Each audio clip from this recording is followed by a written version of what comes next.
Olá, bom dia. A notícia de frente desta quarta-feira, dia 11 de setembro de 2019, está no ar. E aqui ao meu lado eu tenho o prazer da companhia da Luciana Gavilha e do Lúcio Sorge. Bom dia, Lúcio. Bom dia, Nayara. Bom dia, Luciana. E bom dia a você que nos honra sempre com a sua companhia. Bom dia, Luciana. Bom dia, Nayara. Bom dia, Lúcio. Um prazer imenso estar novamente aqui junto com vocês e com os nossos telespectadores queridos. Eu quero iniciar uma notícia de frente desta quarta falando de um imposto que queria ir avaliar se seria uma nova, avaliação de vocês, se seria ou não uma nova CPMF, porque o governo federal avalia imposto sobre o pagamento com alíquota de 0,40% para saques e depósitos. O secretário adjunto da Receita Federal, Marcelo de Souza, apresentou ontem as alíquotas em estudo pelo governo federal do imposto sobre pagamento que vem sendo comparado à antiga Contribuição Provisória sobre Movimentação Financeira, conhecida como CPMF. Segundo ele, cada saque, cada depósito em dinheiro deverá ser taxado com uma alíquota inicial de 0,40%. Cada operação de débito e de crédito deve ser submetida a uma alíquota de 0,20%. A proposta foi apresentada ontem durante o Fórum Nacional de Tributário organizado pelo Sindifisco Nacional. E uma alíquota agora, no atual cenário, ainda com desemprego em alta, houve aí uma pequena redução de 12,7% para 12%. Vai pesar e muito no bolso do cidadão brasileiro. Isso porque quantos saques, quantos depósitos, quantos débitos e créditos as pessoas não movimentam aí por mês aqui no país? O secretário adjunto da Receita, Marcelo Silva, ele diz que vai desonerar com isso, a folha de pagamento.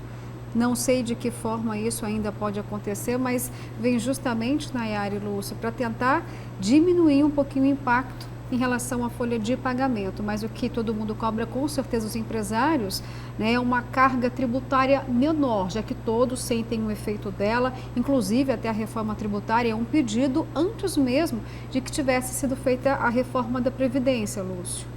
Eu penso de forma diferente. Isso daí de reduzir carga tributária para os empresários é conversa para boi dormir. O que todos nós nos lembramos, e muito bem, é que nos prometeram que não teria um imposto tipo CPMF. E é sim, Nayara, você fez aí o questionamento, é sim a reedição daquela antiga CPMF.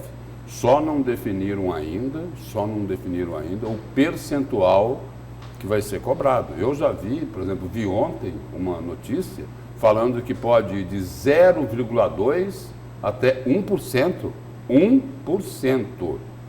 Quer dizer, dentro desse quadro que o país vive. E o seguinte, vão poupar os grandes. E aí o seguinte, vão poupar, a Luciana acabou de falar aqui, que uma das ideias é reduzir a carga tributária. Aí eles vão poupar os patrões, correto? E vai estourar em cima da cabeça dos trabalhadores. Não é isso? E aí o seguinte, mais um pequeno detalhe, os grandes serão poupados. Os grandes, eu não estou falando da classe empresarial, aquela que emprega, não. Eu estou falando daqueles que investem e uma boa parte desses especulam nas bolsas de valores. E aí o seguinte, olha só que bacana, nas bolsas, a aplicação no mercado financeiro não vai pagar essa nova CPMF. Pelo menos é o que já foi dito pelas autoridades da área econômica do governo federal. Mas tem um detalhe aí. Até aqui, o presidente da Câmara, Rodrigo Maia, disse que ele é totalmente contrário a uma nova CPMF. Vai ser um novo embate com o Congresso Nacional. Lúcio, acho que deve levar em consideração de que isso pode ser o início da unificação do PIS e CONFIS. E quando a gente pensa que quem mais emprega no Brasil, não é o grande empresário. A gente tem estudos, né, que revelam que praticamente 75% das empresas são de pequeno e médio porte e são essas empresas que mais oferecem emprego aos brasileiros. Será que, de repente, o médio e o pequeno pode celebrar uma medida tributária como essa? Eu só não entendo o seguinte, o que é que tem a ver o PIS e o COFINS com uma nova CPMF? É aí que a minha capacidade não consegue alcançar. Porque como é que isso seria feito? Quer dizer, vai o quê? Vai unificar o PIS e o COFINS arrumando mais uma taxação?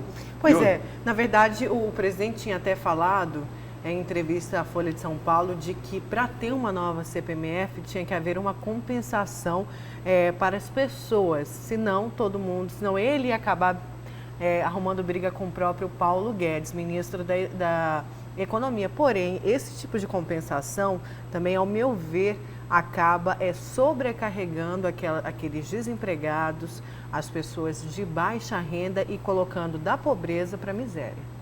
Vai compensar os grandes e descompensar os pequenos, não é isso? Porque aí é o seguinte, são os trabalhadores e a classe média que estarão sendo convocadas a pagar mais essa conta. Por exemplo, tudo bem, a carga tributária da classe empresarial é alta, é lógico que é alta, deveria diminuir. Agora o seguinte, não dá para você aliviar quem é mais forte para sobrecarregar quem é mais fraco. Pois é, mas aí falando dos impostos hoje, que tem uma carga alta, eles não entrariam, por exemplo, na reforma tributária que já vem sendo discutida e de que vai ter aí uma unificação de duas reformas, tanto da Câmara quanto do Senado. Essas reformas, obrigatoriamente, não teriam já que trazer esse alívio para a carga tributária no país? Seria uma extinção de pelo menos 5 impostos. Sem criar uma nova CPMF, por exemplo. Porque sem afetar a população como um todo, os pequenos principalmente. Porque seria, a princípio, trazer o IBS para poder substituir outros 5 impostos, justamente com a única finalidade de ter essa redução da carga tributária. Agora, seria complicado entender que uma reforma tributária seria para trazer mais, para ser mais onerosa para todos? Não é essa reforma tributária que o brasileiro pede, que os empresários desejam também. Vamos ter que acompanhar passo a passo dessa reforma tributária, Lúcio, porque ela precisa agradar a todos, quem produz e quem vive dessa produção. Agora essa nova CPMF é muito difícil dela ser aprovada, vai enfrentar muita resistência. Certo, eu quero saber agora os destaques de vocês para hoje. Luciana, vamos começar com o seu destaque? Vamos sim, Nayara. Essa semana o governador Mauro Mendes praticamente fez um pente fino, toda uma comissão para poder analisar, visitar as obras inacabadas da Copa do Mundo de 2014. E aí eu faço um paralelo em relação aos 300 anos de Cuiabá, porque foi praticamente o mesmo sentimento. Eu me lembro que lá em 2008 ou 2009, quando foi anunciado que Cuiabá seria a sede da Copa do Mundo, aqui em Mato Grosso, todos os cuiabanos, ou melhor, mato-grossenses, tiveram aquela sensação, agora a capital do estado vai para frente, vai ter uma revitalização, vai ter tudo o que precisa. Não foi nada disso que aconteceu. Aí veio o prefeito Emanuel Pinheiro com pelo menos 20 grandiosos projetos para Cuiabá, que tinham um orçamento previsto de 500 milhões de reais. Inúmeras obras maravilhosas que, de fato, a gente acreditou que Cuiabá ia aparecer em cenário nacional, seria destaque, teria uma repaginada, revitalização. Aquilo que Cuiabá tem como potencial seria realmente transformado em produto, porque a gente tem muito potencial, mas tem pouco produto. Mas, infelizmente, foi o mesmo sentimento. Ainda não aconteceu. Certo. E o seu destaque, Lúcio? Meu destaque é para falar da nova confusão na República. A nova confusão na República é provocada aí por um filho do presidente Jair Bolsonaro. Uma declaração de Carlos Bolsonaro, que, segundo os políticos, grandes lideranças causa insegurança e não cabe num país democrático. A frase aqui que está causando toda essa celeuma é a seguinte, abre aspas, frase de Carlos Bolsonaro. Por vias democráticas, a transformação que o Brasil quer não acontecerá na velocidade que desejamos. E se isso acontecer, só vejo todo dia a roda girando em torno do próprio eixo e os que sempre nos dominaram continuam nos dominando de jeitos diferentes, fecha aspas, a declaração de Carlos Bolsonaro, de que, como é que é? Por vias democráticas, nós não conseguiremos alcançar a transformação que almejamos. Espera aí, então é o seguinte... A democracia é um retrocesso? Não dá para ser feito, a transformação não tem como ser feita no regime democrático? É o quê? A democracia faz mal para o país? Já teve gente até que disse o seguinte, olha, no meu destaque lá eu vou detalhar isso. Falou, olha, Jair Bolsonaro está na presidência da República exatamente por causa do regime democrático. Porque lá na campanha ele falou o seguinte, olha, vamos acabar com a corrupção. E por isso a turma do PT de Lula e Companhia Limitada não conseguiu ficar no poder. Isso é democracia. E aí? A democracia não serve mais? É o meu destaque de hoje. Essa frase não caiu bem, né? Até o presidente da Câmara, Rodrigo Maia, chamou a atenção dele. Ele fez algumas declarações à imprensa dizendo que figuras públicas, Lúcio, precisam ter muita cautela com aquilo que diz, porque quem paga é o mais frágil. Daqui a pouco a gente vai falar mais sobre isso. Agora eu quero falar da CPI, da renúncia e da sonegação, porque o prefeito de Rondonópolis, José Carlos do Pátio, compareceu na manhã de ontem na Assembleia Legislativa para prestar depoimentos como colaborador dessa CPI, que investiga a suspeita de sonegação de impostos e renúncias fiscais indevidas aqui no Estado. O deputado estadual, hoje prefeito de Rondonópolis, na época deputado estadual em 2015, responsável por conduzir a CPI dos incentivos fiscais no biênio 2015-16, Zé do Pátio ressaltou que Mato Grosso pode perder até 2021 um total de 1,789 bilhão. Esse valor que foi identificado pela CPI dos incentivos fiscais, que foi a CPI comandada por Zé Carlos do Pátio, com o resultado de fraudes de impostos. Desse total, 797 milhões são referentes a incentivos fiscais e os outros 908 milhões de empresas beneficiadas num regime especial e outros 83 milhões de fraudes cometidas, olha só, por cooperativas. Então, um rombo bilionário aos cofres públicos. E o artigo 174 do Código Tributário estabelece até prazos, né? Tem até 5 anos para que o Estado possa cobrar essa dívida. Caso ultrapasse esse prazo, esse dinheiro se despede para sempre dos cofres públicos, Nayara. Isso porque essa CPI, ela concluiu em 2016, ou seja, desde essa data já está correndo o prazo de 5 anos. Não chegou nem a concluir, né? Na verdade, foi interrompida e hoje... A nova, já é a terceira CPI sobre a renúncia e sonegação fiscal no Estado. Terceira CPI. E aí, claro, a população se pergunta, será que essa também vai acabar em pizza? Mudando só o sabor? Esse relatório aí, ele foi dessa CPI, né, que era presidida pelo então deputado Zé Carlos do Pátio, hoje prefeito de Rondonópolis.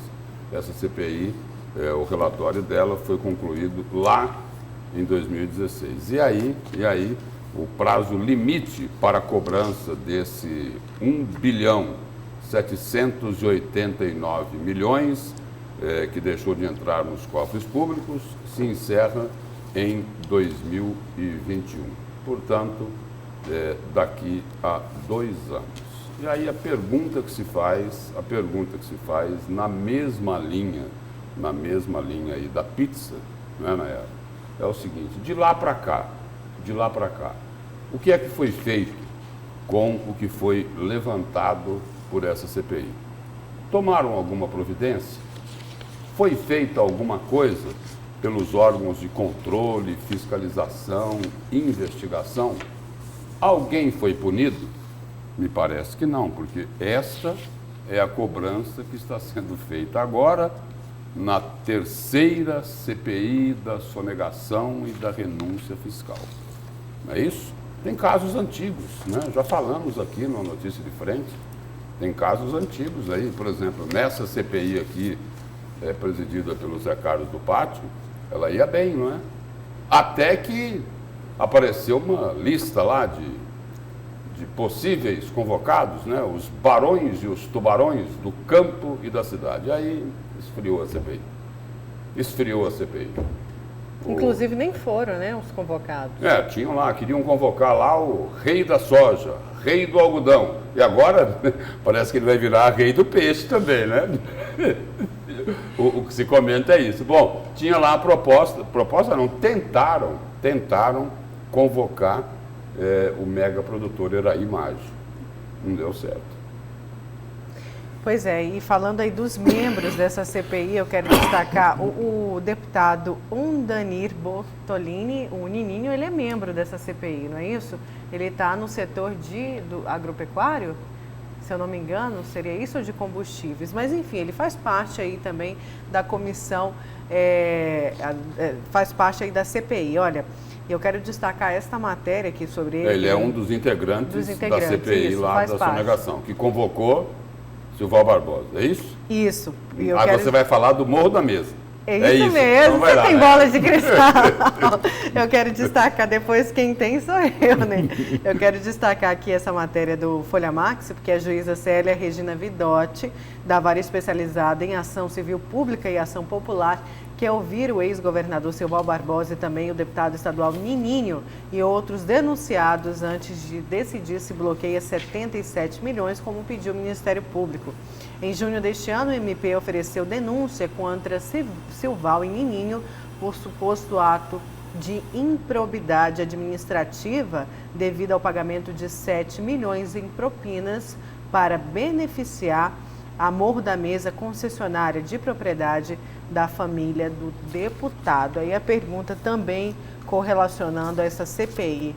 Será que no dia do depoimento dessa oitiva, até mesmo, será que o deputado deveria continuar aí participando, sendo integrante da CPI da renúncia e sonegação fiscal, que, como disse o Lúcio, vai ouvir o ex-governador Silval Barbosa? E a juíza Célia Regina Vidotti, ela quer ouvir aí, porque é o seguinte, o Ministério Público Estadual foi quem solicitou um bloqueio de 77 milhões de reais desses investigados. Ela diz que a medida é excepcional, de modo que o cabimento da medida na extensão pretendida pelo requerente, no caso aqui o Ministério Público Estadual, deve ser analisado com rigor, sob pena de impor aos requeridos constrição excessiva, por causa do bloqueio de 77 milhões de reais, que na realidade é bastante dinheiro. É próximo lá do que Silval Barbosa e a família dele combinou de devolver aos cofres públicos daquilo que foi desviado aqui de Mato Grosso. E aí, só para complementar a história, Silval e Nininho, o deputado, junto com outros 4 investigados, que é a concessionária Morro da Mesa e a construtora Trípolo, poderão se manifestar sobre o caso e tentar convencer a juíza de que o bloqueio não é necessário. Essa concessionária, que é a Morro da Mesa, foi quem ganhou a privatização lá da rodovia MT-130, que liga a Primavera do Leste a Rondonópolis. E aí, o que se falou foi o seguinte, que teve um esquema fraudulento e essa concessionária Morro da Mesa tem ligações próximas, o deputado Nininho tem ligações próximas com essa empresa, inclusive com parentes, não é isso? Segundo a delação do ex-governador, Nininho e o empresário Eloy Bruneta o procuraram para que ele autorizasse a concessão da MT-130 nesse trecho que eu falei aqui agora Silval teria proposto reservadamente ao requerido Ondanir, que é o Nininho, que em troca da concessão do trecho precisaria de ajuda para quitar algumas dívidas e Nininho ofereceu 7 milhões, que teriam sido pagos em mais de 20 cheques. Lúcio, se a gente voltar... Quer dizer, aí é o seguinte, aí pelo menos 2 personagens dessa história aqui da rodovia, né, dessa história da propina de 7 milhões, como você acabou de falar, vão estar frente a frente, lá na CPI da sonegação. O deputado Nininho de um lado e o ex-governador Silval Barbosa de outro lado. Tudo bem, só que aí eles não vão falar da rodovia, né? Da rodovia privatizada. Aí o contrato lá, fizeram um contrato de 1 milhão e 50 milhões. Passou um tempinho, aí teve lá um famoso termo aditivo que aumentou esse contrato em 500 milhões de reais. De 1 bilhão e 50, ele foi para 1 bilhão 528 milhões de reais. Lúcio, diante de todo esse cenário que você desenhou, sempre me vem uma coisa à mente. E o papel do Tribunal de Contas do Estado? E o papel do Tribunal de Contas da União? Porque a gente não pode esquecer que aquele quarteirão tão pequenininho custa 30 milhões de reais ao mês. Todos esses contratos, os processos de licitação, não passam pelos tribunais de contas? Qual a frase preferida dos políticos quando são investigados? No caso do Tribunal de Contas, Luciano, eu vou me reportar lá a delação do ex-governador Silval Barbosa. O que ele falou é o seguinte, que o papel, esse papel aí que você fala, do Tribunal de Contas, segundo, não briguem comigo, segundo Silval Barbosa, esse papel aí eram notas promissórias. Foi o que ele falou, não foi? De 53 milhões de reais. Os conselheiros aí, que foram afastados pelo ministro Luiz Fux, eles sempre negaram que houve isso, mas tem aí um julgamento pelo Superior Tribunal de Justiça, que está previsto aí para ocorrer esse mês, se não mudarem isso, que vai decidir se, falando em Tribunal de Contas, falando no papel deles, que vai decidir se os conselheiros afastados, eles retornam ou não retornam aos seus cargos. Olha só, Lúcio, falando ainda do Tribunal de Contas e de todo esse cenário aqui, que poderia ser evitado se de fato cumprisse seu papel. É até a ONG Transparência que ela revelou um estudo publicado ano passado que 8 em cada 10 conselheiros de contas do país exerceram mandatos eletivos em altas funções em governos. Ou seja, eles têm proximidade com os gestores públicos. De que forma a gente pode acreditar que, de fato, o julgamento dessas contas, elas são analisadas de forma real? Até porque a gente não pode se esquecer de onde vem a indicação para ocupar o cargo de um conselheiro, Lúcio. São pessoas que estavam no poder ontem e hoje estão lá julgando contas de seus colegas.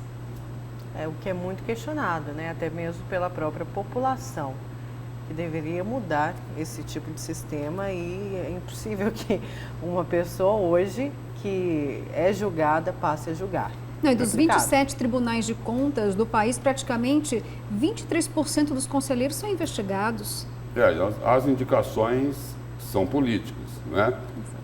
Nesse caso aí da delação de Silval Barbosa, isso tudo ainda continua sendo investigado, ninguém foi punido, ninguém foi condenado, as pessoas têm todo o direito à ampla defesa, mas tem também aí uma outra denúncia, né, que é extremamente grave, falando dos tribunais de contas, né? Foi divulgado aqui já a exaustão, a suspeita fortíssima, né? A suspeita fortíssima que a Justiça tem, o Ministério Público tem, sobre a cadeira que foi ocupada pelo conselheiro afastado Sérgio Ricardo. José Riva também, além de Silval Barbosa, José Riva deu também informações à Justiça de que as pessoas achavam que tinha custado 12. Aí o José Riva falou, não foi 12, foi 15 milhões de reais que custou essa cadeira do conselheiro Sérgio Ricardo. Então são denúncias mas muito graves. E aí o que as pessoas ficam espantadas é o seguinte, espera aí, mas conselheiro não é para fiscalizar a correta aplicação do dinheiro público?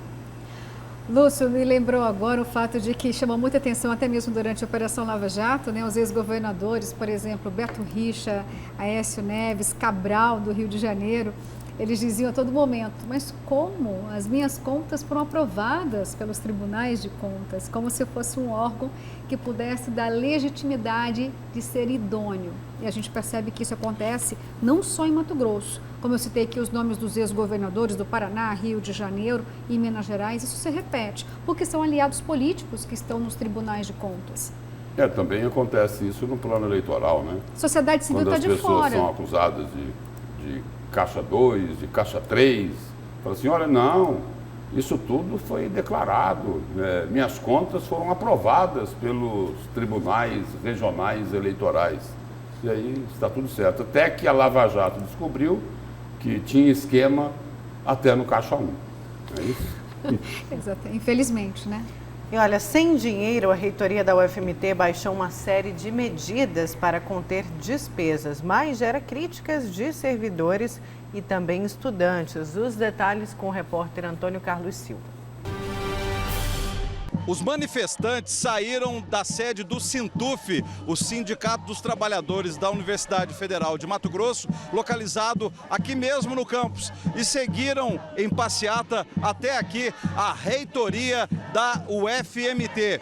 Os manifestantes criticam um ato da reitoria em relação à contenção de despesas. A reitora está jogando a conta da crise na costa dos estudantes, dos servidores e da comunidade universitária. Por conta dos cortes do governo Bolsonaro, ela está fechando parte da universidade para a comunidade. Por exemplo, o que estava funcionando, que agora nesse período de recesso, de férias na universidade, os serviços que estão suspensos? Fechamento do restaurante universitário no período noturno, esse durante o recesso. Agora, permanentemente, ela fechou o hospital veterinário para atendimento de internação nos finais de semana. Ela fechou todas as quadras do complexo esportivo, campo de futebol para atendimento dos estudantes. Ela encerrou uma série de programas, como o PAI, que é um programa de atendimento aos estudantes. Ela pôs fim ao ônibus que circula dentro da universidade, que é o chamado Ligeirão. Ela demitiu centenas de trabalhadores da limpeza, da segurança, porque ela diminuiu as escalas de manutenção da universidade. Ou seja, é um plano de austeridade completo. Ela impôs um apagão programado. A hora que der às 5h30 da tarde, a universidade vai ter que desligar as luzes em diversos setores da universidade para economizar energia. Então nós vemos que essa não é a saída. O que deveria ter sido feito na opinião do Sintuf? O que a reitoria deveria ter feito em relação a essa contenção de despesas, aos repasses, esse contingenciamento por parte do governo federal, que alega que agora em setembro vai voltar novamente o fluxo de caixa, os repasses, mas o que a reitoria deveria fazer ao invés de tomar essas medidas de austeridade? Primeiro que ela tem que sentar com as entidades dos trabalhadores, dos estudantes, dos professores, com os diretores de curso, com os órgãos representativos da universidade. Segundo, tem que ter saída administrativa que não seja fechar a universidade, fechar serviços e tirar direito dos trabalhadores. Os manifestantes chegaram até aqui ao corredor de acesso à sala da reitora, mas Miriam Serra não se encontrava no prédio. Segundo informações da assessoria de comunicação da UFMT, na próxima quinta-feira, dia 12, a reitora Miriam Serra terá uma reunião com representantes de 2 sindicatos da Universidade Federal, com o Sintuf, que é dos trabalhadores técnicos, e com a Dufimate, que é a Associação dos Docentes, dos Professores da Universidade Federal. Vamos então para o intervalo. Na volta a gente continua com a notícia de frente. Vamos a esquentar mais ainda o dia tomando aquele cafezinho. Não saia daí, a gente já volta.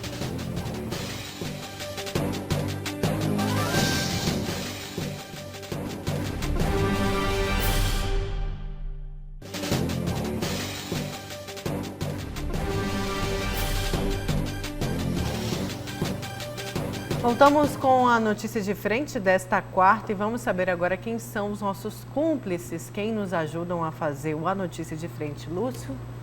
Vamos lá, Nayara. O Zé Carlos do Renascer, Robson Farias, o Ivonildo do Carumbé, o Brás do Imperial de Várzea Grande, Antônio José do Nova Esperança, Márcia, Adilson Costa, Doutor Augusto, José Alves, que é do Jardim Aclimação, Haroldo Carvalho, Mário e o Amado Franco, que é de Primavera do Leste. Um abraço, então, a todos os nossos telespectadores. Engasguei aqui. É a queimada? Hã? Isso mesmo, é a fumaça, o tempo seco acaba principalmente com a gente que fala muito, não é isso, Luciana? Quem fala muito aqui? Não, eu não quis dizer que foi a Luciana. Senhora, dizem que as mulheres são faladeiras, mas eu considero você uma exceção. Nayara, a gente não fala tanto quanto o Lúcio. Temos mensagem? Temos sim, inclusive falando aqui sobre as chamas, viu, Lúcio? Aqui tem o nosso comentarista digital que disse que já constatamos aqui na Notícia de Frente que o estado... que Cuiabá e o estado de Mato Grosso, né, são os mais castigados do Brasil, já que estamos em chamas. E parece que tem uma maldição por aqui, porque ele disse que não chove, né, não tem previsão de chuva.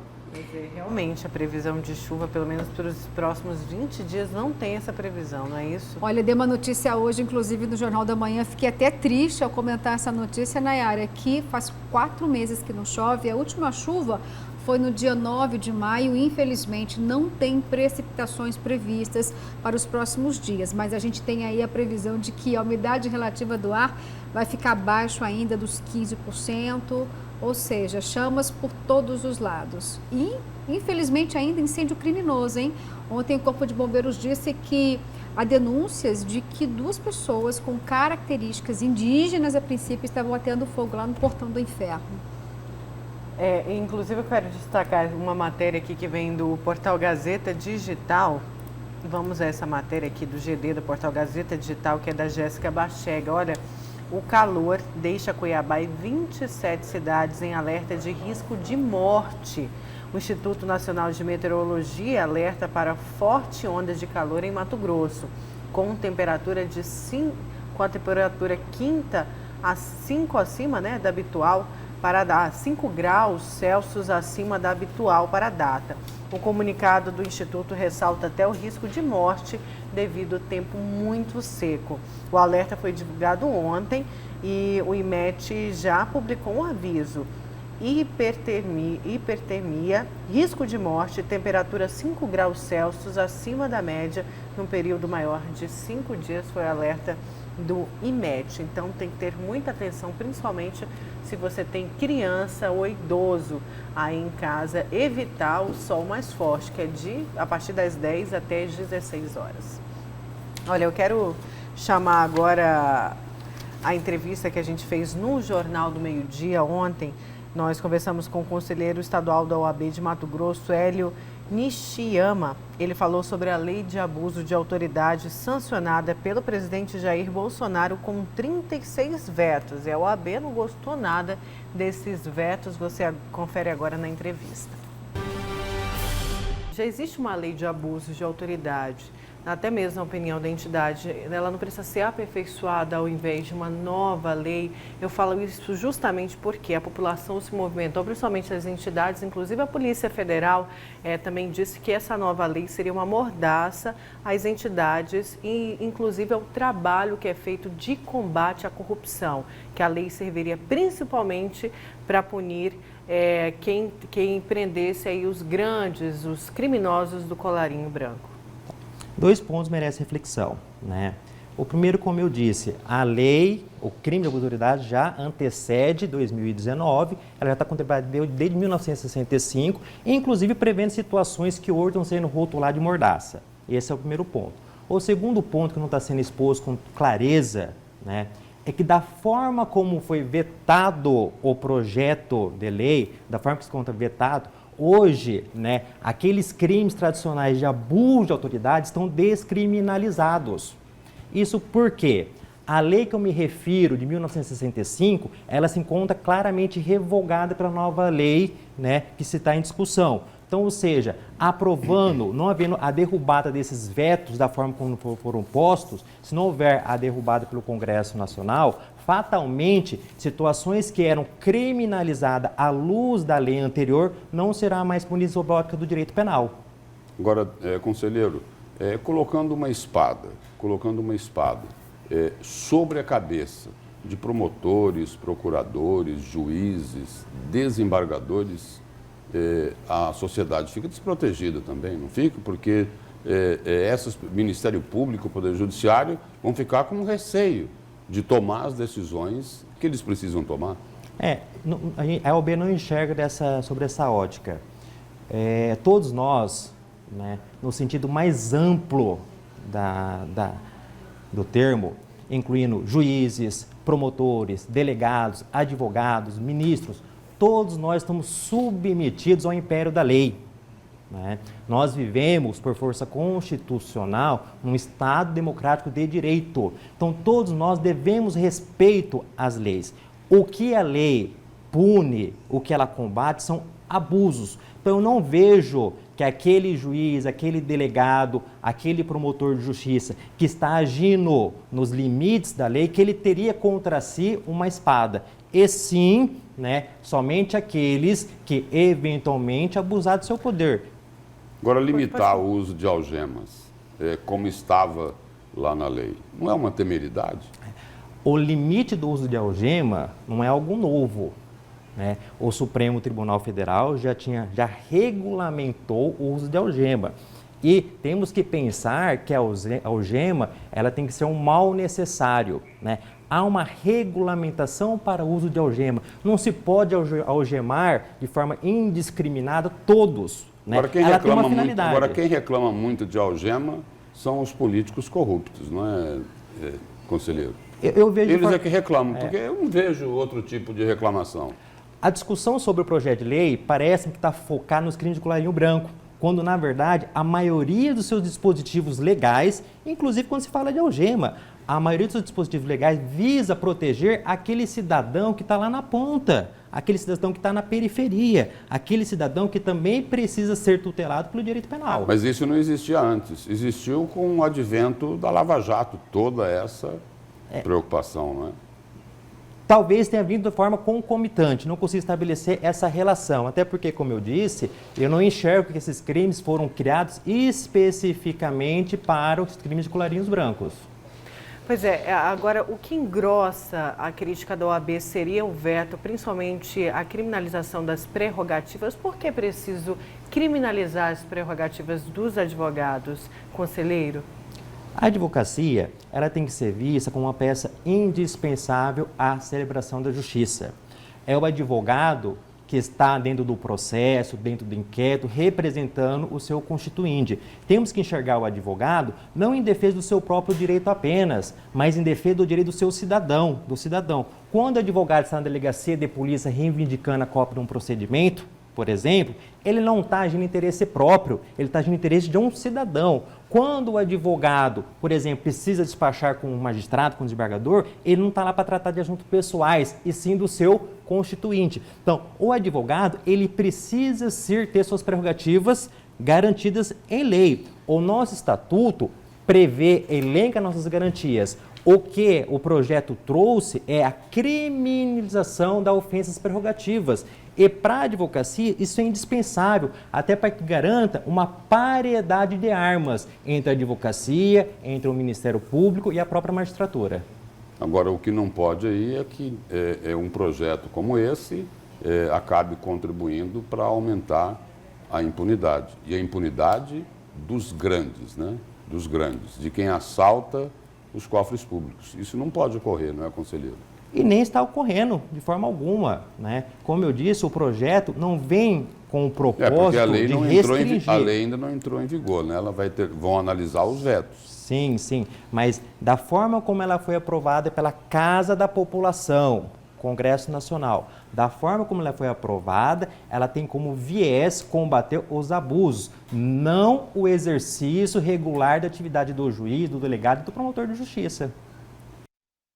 Então, claramente, aí na entrevista mostra o posicionamento da Ordem dos Advogados, não poderia ser diferente, são os clientes deles, que também são geralmente os acusados, né? O posicionamento contrário aos vetos, mas ainda tem um pouco para andar. Agora, com veto, os vetos são analisados na Câmara e no Senado para aí a lei ser sancionada. E ao contrário do que disse aí o representante da OAB, a lei do abuso de autoridade, da forma como foi aprovada lá pelos parlamentares, não era para defender o cidadão comum, era para proteger aqueles bacanas lá de Brasília, enrolados nas denúncias de corrupção e de receber propina. Os fregueses da Lava Jato. É isso? É com isso que eles estavam preocupados. Você já viu um criminoso comum, um assaltante, ir à imprensa reclamar que ele foi algemado? Eu não me lembro de ter visto isso. Agora, eu me lembro de político que falou, olha, o Ministério Público exagerou, a Justiça exagerou, colocou algema sem precisar de colocar algema. Teve até gente aí do Judiciário defendendo os injustamente algemados. Olha, Lúcia, eu sempre digo que a lei da impunidade, para mim, o que ela mais tem semelhança é exatamente a manutenção da impunidade no Brasil, algo que a gente já não quer mais por aqui, mas está muito difícil, né?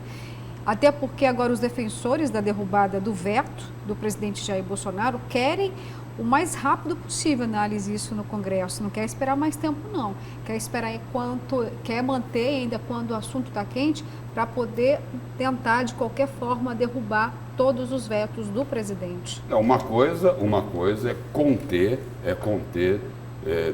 a autoridade que pratica o abuso de autoridade. Isso precisa ser feito.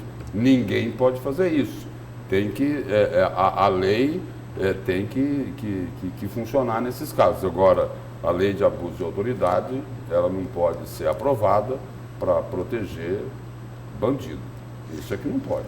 Eles estão julgando a exceção no caso, né? Como você mesmo disse, nenhum bandido reclamou porque teve o rosto divulgado, a identidade revelada, assaltantes. Apenas isso acontece quando são grandes empresários, políticos que ficam constrangidos? Por aí. Vamos para o seu destaque, Lúcio? Vamos lá, Nayara.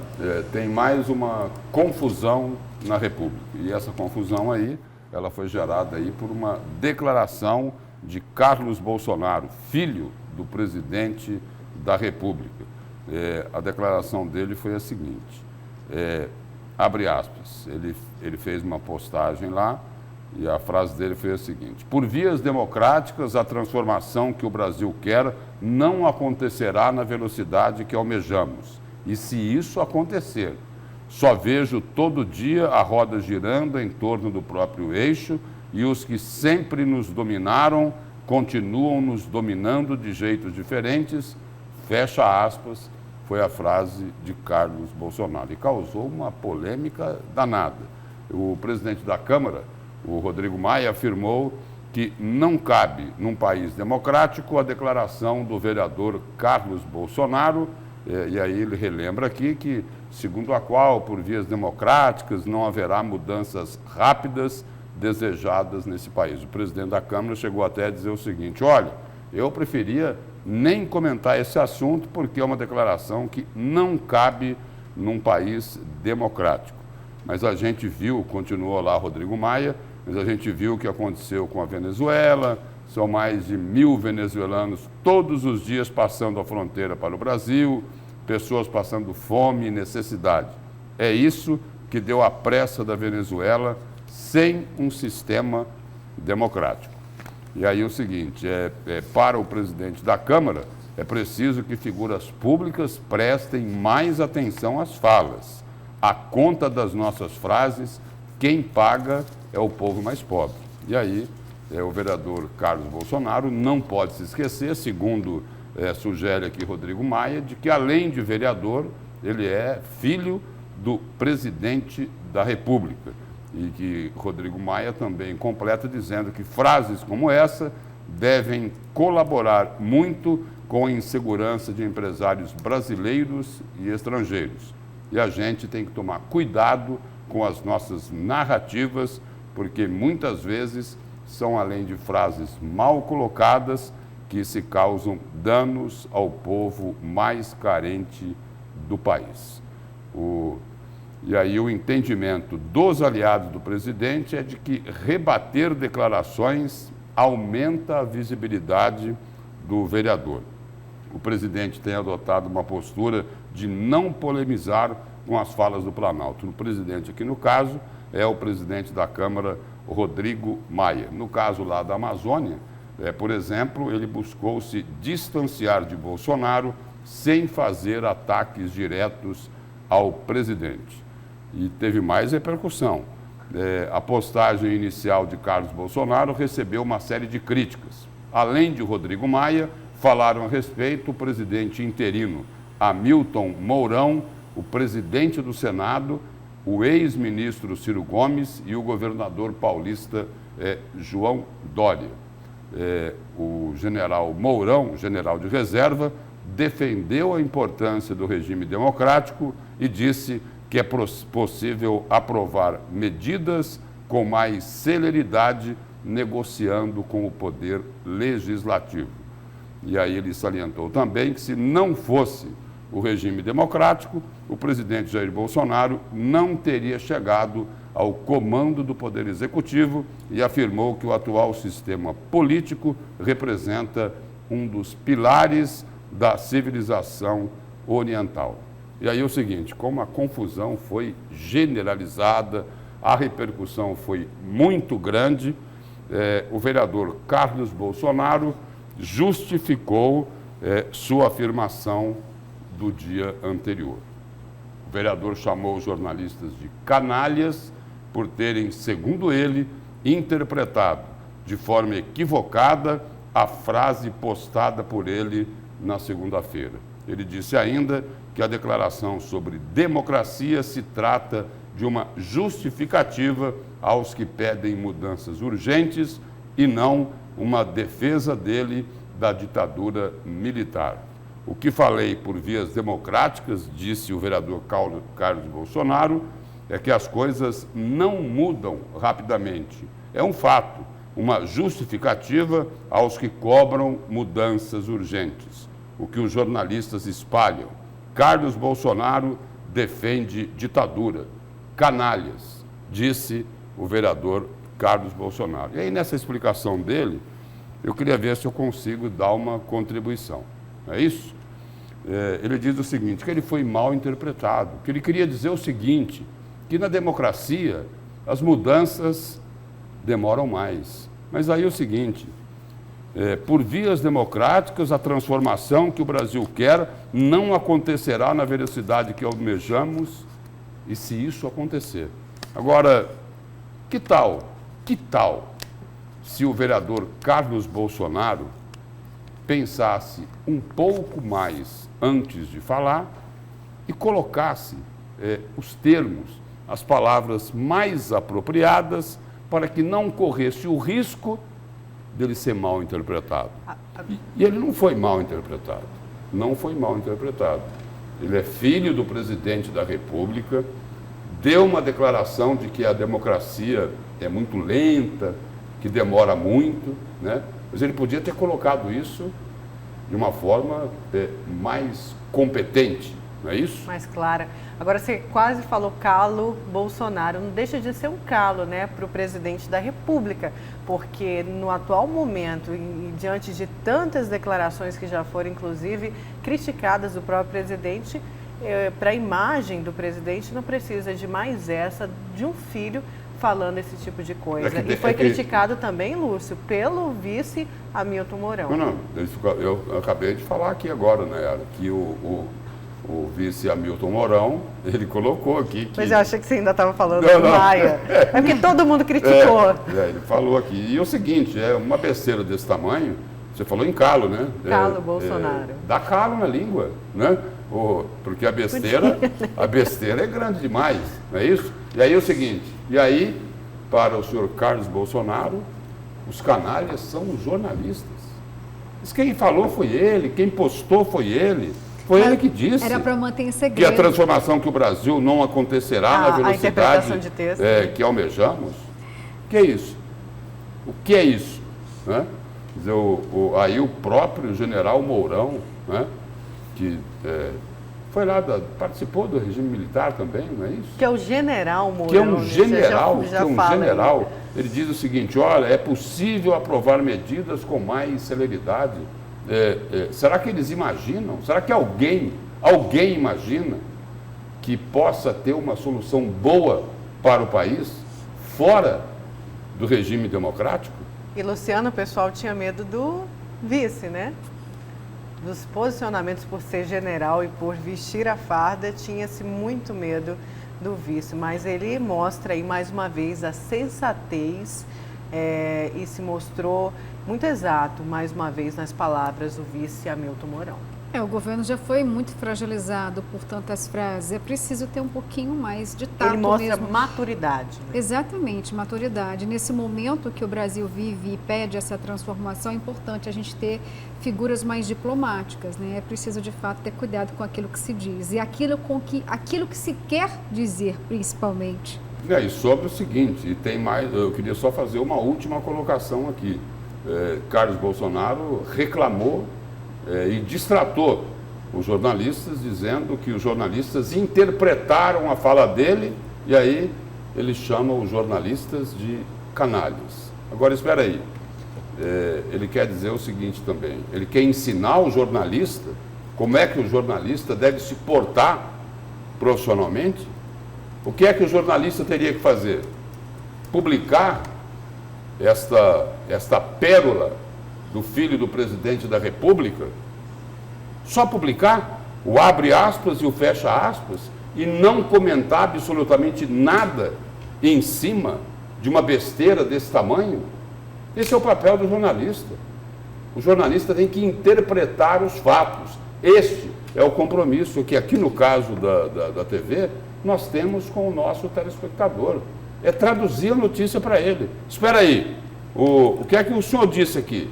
O senhor disse o seguinte, que o regime democrático não é bom ou que só demora um pouquinho mais para fazer a transformação pela democracia? Explica isso para a gente. Na verdade, negou. Esta é a cobrança negou. que está sendo feita. Foi a fuga encontrada.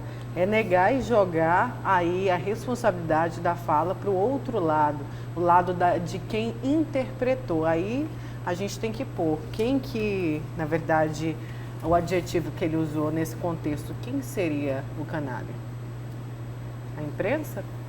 Não, ele pois chamou... estou falando assim, aí tem que se abrir a reflexão. Quem seria nesse contexto? Você quer comentar alguma coisa? Não? As mulheres são muito corajosas. Não é isso? Não, porque negar o que fala, porque não assume. Olha, eu falei realmente o que eu penso, pronto e acabou. Eu tenho respaldo, eu sou um político, sou filho do presidente da República, eu quero falar isso e pronto, eu falei. Mas a imprensa sempre tentou ser calada, sempre tentaram calar a imprensa com esses tipos de avaliações. Houve má interpretação, não foi bem isso que eu disse. Ninguém colocou nada. No exercício da nossa profissão. Não foi nenhum jornalista que colocou uma palavra ou uma frase na boca de Carlos Bolsonaro. Foi ele que escreveu isso. E o jornalista tem sim, senhor Carlos Bolsonaro, que interpretar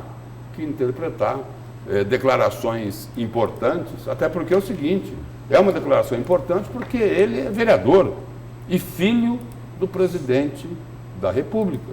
E jornalista, quando interpreta um fato, ele não está sendo canalha. E eu não preciso aqui ser deselegante como foi Carlos Bolsonaro com os meus colegas.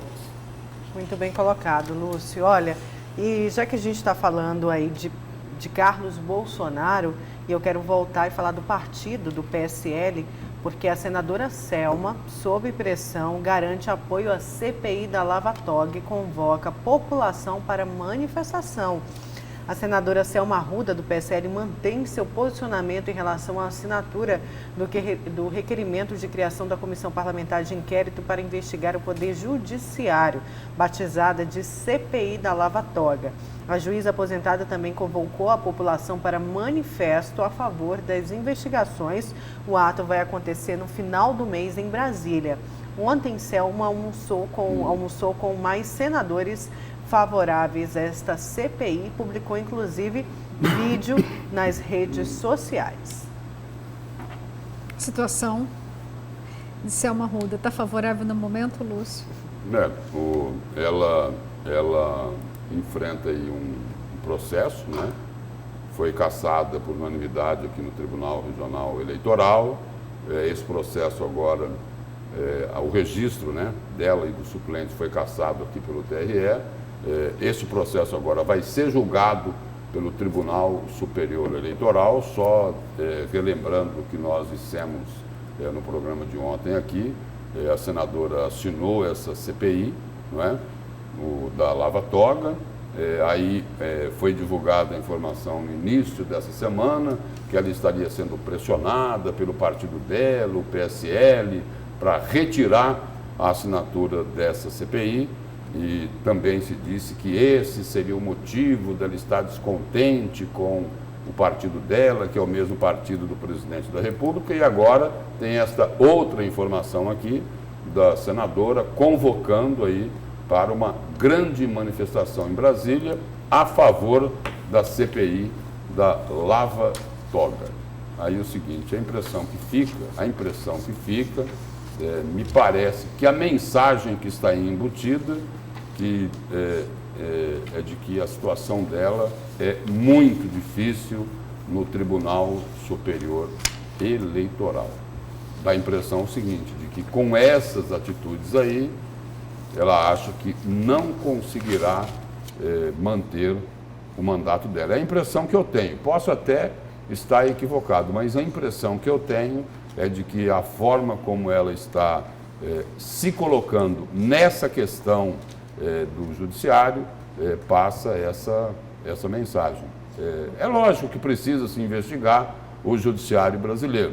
Eu só digo o seguinte, nesse momento aí, para a senadora Selma Arruda, ela está dependendo e muito do Poder Judiciário, que não quer ouvir nem de longe falar nessa CPI. No caso da Selma, já é a vingança, ela está comendo quente, né? E não fria.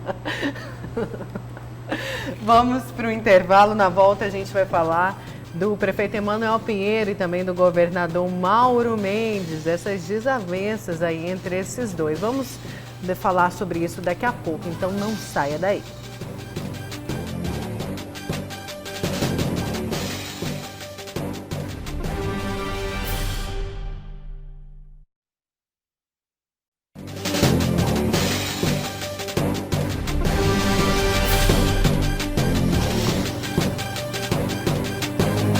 Voltamos com a notícia de frente e o prefeito de Cuiabá espera uma relação institucional com o governador Mauro Mendes. Emanuel Pinheiro e Mauro Mendes têm trocado críticas mútuas. O prefeito cobra do Estado o pagamento de uma dívida de 62 milhões. Já o governo diz que é de 39 milhões. O pronunciamento do prefeito de Cuiabá foi durante o lançamento do projeto piloto do programa Hora Estendida, no Centro de Saúde do bairro Tijucal. Os detalhes com o Antônio Carlos Silva. Bom dia. O prefeito de Cuiabá, Emanuel Pinheiro, explica por que decidiu ampliar o programa Hora Estendida da Educação para a Saúde. Eu resolvi lançar o programa Hora Estendida nas unidades básicas de saúde. A partir de agora, é mais uma virada de página e o início de um novo ciclo na saúde pública de Cuiabá, agora na atenção básica. O prefeito de Cuiabá explica quais providências o município tomou em relação a trabalhadores e insumos da saúde pública para garantir o funcionamento do programa Hora Estendida até às 9 horas da noite. É tolerância zero para a falta de insumos na rede. Eu sei que já andamos muito, avançamos muito, mas ainda temos muito que avançar. Estamos longe do ideal. Emanuel Pinheiro revelou que está preocupado com a baixa umidade relativa do ar, as altas temperaturas e as queimadas. Isto em relação a vários setores da prefeitura da capital. Eu estou preocupado com os idosos nos CCIs, que são muitos aglomerados nesse horário. Estou reunido com o secretário de Educação, que eu estou preocupadíssimo com as crianças, certo? E com os profissionais da educação em salas de aula e também, especialmente em educação física, não pode haver, porque estamos em estado de alerta. Por isso, na próxima quinta-feira, dia 12, o prefeito deve anunciar medidas em relação ao combate às queimadas urbanas e também preventivas para evitar incêndios, como ocorrido no ecoponto da Secretaria de Serviços Públicos na capital. Esse fogo foi criminoso, mas é uma denúncia, uma suspeita. É necessário uma perícia, uma investigação que eu determinei que fosse feita para que eu possa realmente me pronunciar sobre isso de forma responsável. A direção do Hospital Geral de Cuiabá ameaça paralisar os atendimentos nas UTIs adultas tipo 3 se a Prefeitura de Cuiabá não lhe pagar uma dívida de R$ 572 mil de dezembro de 2018. Sobre esta dívida, o secretário municipal de saúde se manifesta. Existe alguma coisa de dependência, sim, não tem a dúvida. São dívidas da fonte 100, alguns incentivos de UTI que vêm do próprio município. Mas o que se acha gozado é o seguinte: quem recebe 3 milhões, 2 milhões e pouco, está recebendo religiosamente, reclamar por causa de 50 mil, 100 mil. Esse é o critério a ser dotado e será o critério a ser dotado aqui para frente. Já o prefeito Emanuel Pinheiro diz que o município não consegue pagar dívidas como essa junto ao Hospital Geral porque a prefeitura não consegue receber uma dívida por serviços prestados na saúde pública para o governo de Mato Grosso. Para a prefeitura, a dívida é de 62 milhões de reais. Já o Estado alega que a dívida é de 39 milhões. O Estado deve 56 milhões para Cuiabá, certo? Então eu estou fazendo um apelo até, eu não queria judicializar, mas esse dinheiro não é meu, esse dinheiro pertence à saúde pública da população cuiabana, que acaba por atender o Estado inteiro. Eu não posso deixar de cobrar. O Estado não respondeu à notificação, eu vou ter que ajuizar. E é claro, eu vou ter que dar um jeito na situação do Hospital Geral, não vou deixar o Hospital Geral parar. Só que é essa a realidade, são quase 60 milhões de reais de débitos. Emanuel Pinheiro evita polemizar com o governador de Mato Grosso sobre uma declaração de Mauro Mendes, dizendo que Pinheiro fala muito e mente. Eu não vou entrar nesse nível do governador, que devia estar muito nervoso na hora, com tantos problemas que ele tem. Eu acho que essa não é uma postura mais indicada para o chefe do Poder Executivo Estadual, certo? Não é isso que a sociedade espera dele, principalmente quando se discute um assunto tão grave e tão sério, que é uma dívida já reconhecida. O que está em jogo é só o valor, mas uma dívida já reconhecida do Estado, uma dívida muito alta, e espero que ele, daqui para frente, ele entenda, certo, que essa relação institucional entre entre governador do estado e prefeito da capital precisa ser feita em alto nível. Mas Emanuel Pinheiro explica por que não esteve presente no palanque das autoridades em Cuiabá durante o desfile da Independência no último sábado. O governador tem me hostilizado terrivelmente aí em público. Tem por algumas vezes faltado com respeito comigo como prefeito da capital. Então, se ele não me quer do lado dele, para que eu vou constrangê-lo? Certo? Por que eu vou... Olha, eu só quero a gente conversando, dialogando institucionalmente e resolvendo os problemas da população cuiabana, já me basta. Certo? Então não precisa ficar batendo foto, não precisa ficar junto, já que ele não quer, que ele está se sentindo tão mal com a minha presença, então deixa ele tocar as atividades dele, torço que dê certo, que depender de mim, principalmente para beneficiar Cuiabá e a população cuiabana, tudo farei para isso acontecer. E o que o Estado diz a respeito dessa dívida é o seguinte: da dívida é do passado, porque o Estado diz o seguinte, que em 2019 ele está absolutamente em dia com os repasses à Prefeitura de Cuiabá na área de saúde. E aí, sobre aquelas dívidas que foram deixadas pelo ex-governador Pedro Taques, o Estado também diz o seguinte: olha, lá no início do ano, essa conta era de 63 milhões de reais. Se o Estado está devendo aí 39, 40 milhões, significa dizer o seguinte, significa dizer não, esta informação já existe de que o Estado de janeiro para cá pagou já algo em torno aí de 23 milhões de reais das dívidas da gestão do ex-governador Pedro Táxi.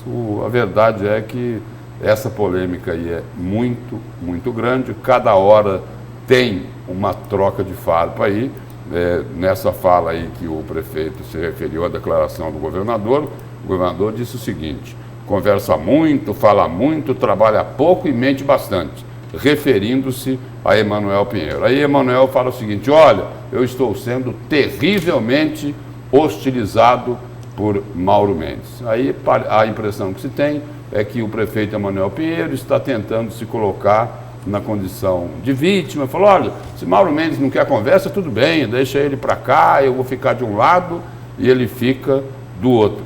Né? E tudo isso começou quando Emanuel Pinheiro, lá no Jornal do Meio-Dia, falou, olha, Mauro Mendes está entusiasmado com a minha gestão.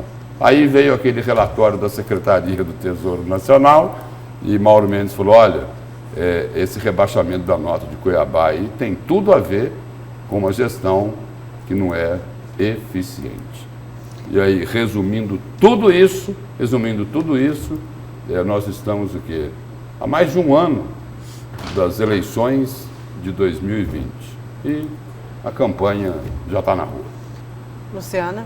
Então, exatamente falando sobre gestão eficiente, Lúcio, meu destaque é para falar de Cuiabá há 300 anos. Acho que o sentimento da população aqui de Cuiabá pode ter sido a mesma de quando, lá em 2009, foi feito o anúncio de que Cuiabá seria a capital da Copa do Mundo de 2014. Todo mundo pensou, agora Cuiabá vai surgir, não para o mundo não, mas para os cuiabanos. Teríamos uma capital bem melhor, mais estruturada. Não aconteceu, foi uma grande decepção. Agora vem o prefeito Emanuel Pinheiro, assim que assumiu a gestão, e disse que no aniversário de 300 anos de Cuiabá, tudo seria diferente. Nós teríamos praticamente uma nova capital com investimentos de mais de 500 milhões de reais. Como você mesmo disse, Lúcio, no ano que vem termina esta gestão do prefeito Emanuel Pinheiro e nós não vimos nenhuma obra. Vocês viram alguma obra inacabada dos 300 anos? Não, ninguém viu porque não aconteceu nenhuma obra. Eu vou citar algumas aqui das 20 obras que ele disse que seria o Mercado do Porto, 100 milhões de reais. Museu dos 300 anos, 5 milhões de reais. Cais do Porto, e tinha até uma Times Square cuiabana. Vou citar aqui o Morro da Luz, por exemplo. Algum cuiabano que está passeando pelo centro tem orgulho? Não. Ele não tem orgulho de visitar o Morro da Luz. Aliás, o que ele sente é medo, é pavor, porque o Morro da Luz, que é um local histórico da capital, foi ocupada por dependentes químicos, moradores de rua, ou seja, é um espaço no centro da cidade que tem 6 hectares de mata virgem, da qual a sociedade não pode utilizar. Ele disse que teria um espaço giratório, colocou até emblemas a respeito, a gente sabe que isso foi totalmente inviável, nada aconteceu e nem a desocupação dos dependentes químicos. Vamos falar então da entrada de Cuiabá? Por que da entrada? Porque quando você vai visitar alguma capital, alguma outra cidade, tem sempre um slogan, não deixe de visitar, vamos supor, Belo Horizonte, Rio de Janeiro, São Paulo, e não passe, deixe de passar por algum parque. Né? Sempre tem algum local que é referência de uma capital. Quando você recebe um turista aqui, você pensa que tem que levar ele para onde? Qual é o local de referência? Não adianta falar Chapada dos Guimarães. Chapada não é Cuiabá. Manso não é Cuiabá. Pantanal também não é. Qual o local aqui, Lúcio, que o cuiabano sente orgulho em falar? Você está em Cuiabá, que é a cara da nossa calorosa capital. Na orla do Rio vai passar vergonha. Como está a situação da orla?